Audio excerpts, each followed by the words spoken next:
দুই বন্ধু করিম আর সাদমান জঙ্গলের মধ্যে দিয়ে হাঁটছে। হরেক রকম সবুজ গাছের মাঝে তারা আনন্দের সঙ্গে গল্প করছে। তাদের মনে শান্তি, কিন্তু একে অপরের প্রতি প্রতিজ্ঞা মনে রেখেছে সব বিপদে একে অপরের পাশে থাকবে। হঠাৎ দূরে এক বিশাল ভালুক তাদের দিকে আসছে।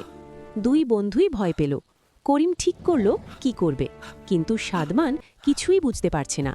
জঙ্গলের এই নীরবতা তাদের মধ্যে ভয় আরও বাড়িয়ে দিল। করিম গাছের দিকে উঠে নিজের জীবন বাঁচাতে চেয়েছিল, কিন্তু করিম সাদমানের কথা না ভেবে একদমই চিন্তা না করে গাছের দিকে উঠে গেল।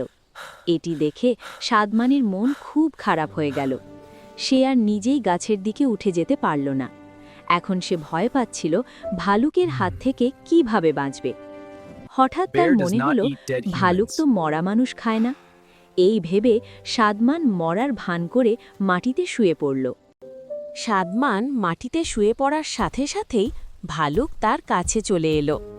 ভালুক সাদমানের কাছে এসে পরীক্ষা করল সে বেঁচে আছে কিনা। ভালুক সাদমানের নিঃশ্বাস পরীক্ষা করল, কিন্তু ভালুক বুঝতে পারল যে সাদমান মারা গেছে। এটি বুঝতে পেরে ভালুক আবার গভীর জঙ্গলের দিকে চলে গেল।